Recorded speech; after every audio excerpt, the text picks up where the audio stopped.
Добро пожаловать в мой канал. Bernard Laporte et Guy Novès. AFP. Des commentaires par dizaines, et un article partagé plusieurs centaines de fois sur Internet. Vous avez été très nombreux à lire l'article publié ce jeudi sur la dépêche.fr sous le titre « 15 de France, les derniers jours de Guy Novès », auquel, pour la majorité d'entre eux, nos internautes ont rendu hommage et apporté leur soutien. Pour plusieurs de nos lecteurs, si le 15 de France a échoué lors de sa tournée en Afrique du Sud puis à l'occasion des test-matchs de novembre, c'est parce que le rugby français se meurt.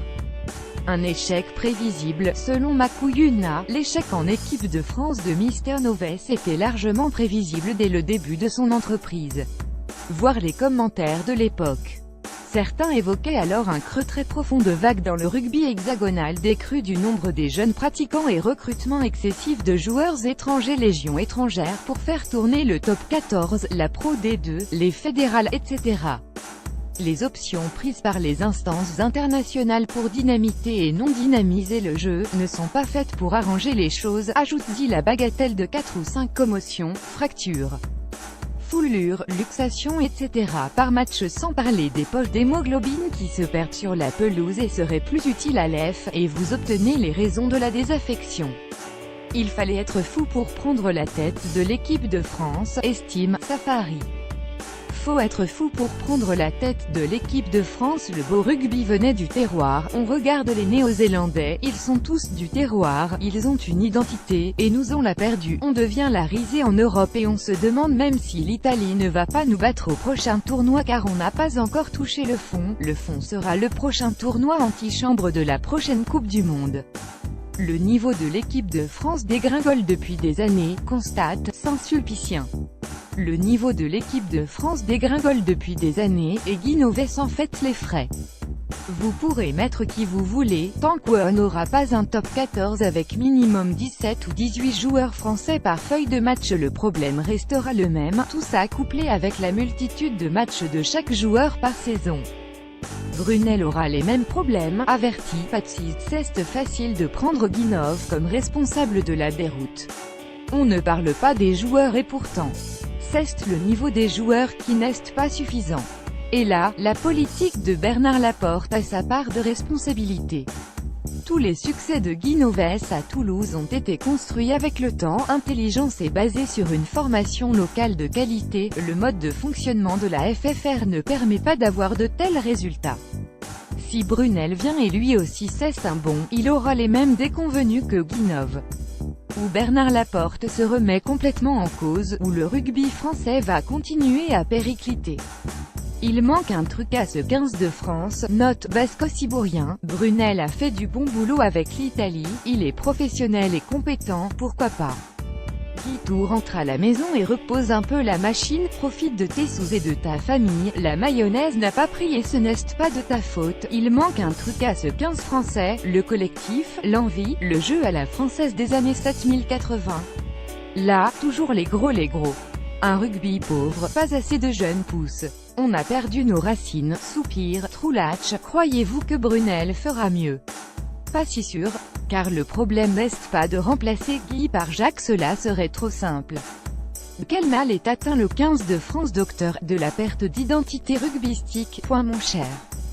À vouloir faire du top 14 une scène de spectacle avec des jongleurs joueurs démolisseurs de l'hémisphère sud, on en a perdu nos racines en laissant nos jeunes sur la touche.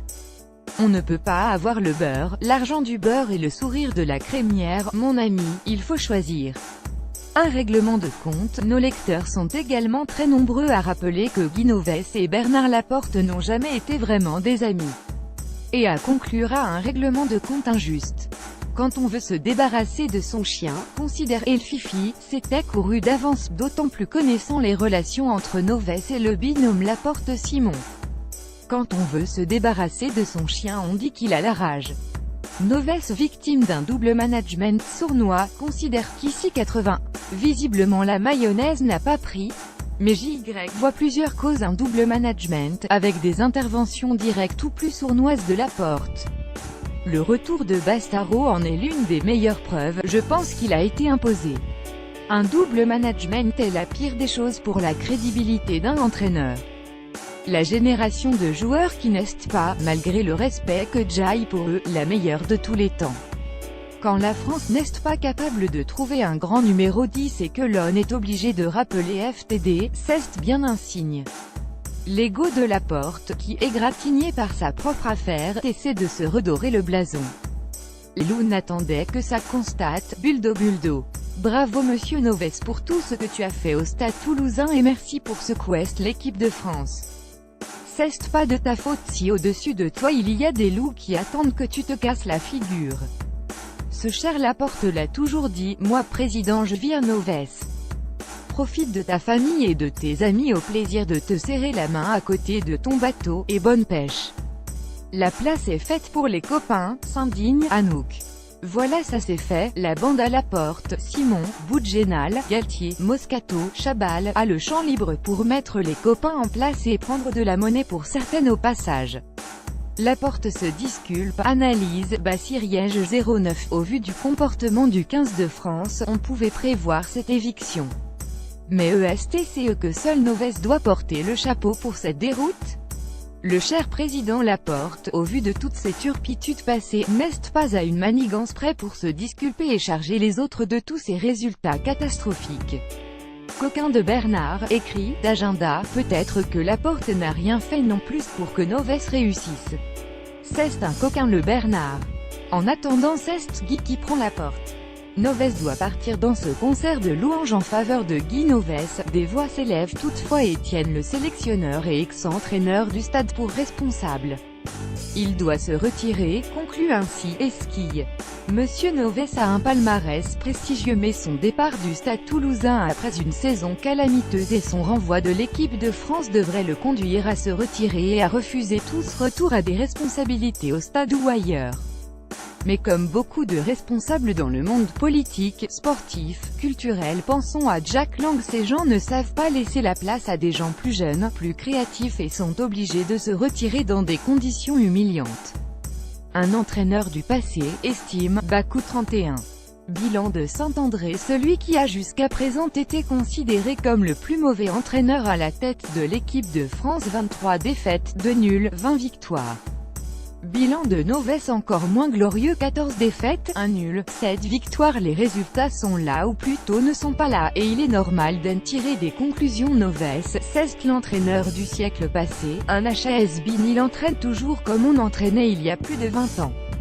Le stade n'a pas besoin de Noves, écrit ne les fous. Le stade n'a pas besoin du pompier Noves, sachant que c'est avec lui que l'incendie s'est déclaré. Il faut juste se souvenir des dernières années qu'il a passées au stade où le jeu proposé ressemblait étrangement au jeu actuel de l'équipe de France. Noves a fait la majeure partie de sa carrière d'entraîneur en ayant les meilleurs joueurs de France et d'Europe. Il n'avait quasiment pas de concurrence au niveau national. Le stade a commencé à chuter quand cette concurrence l'a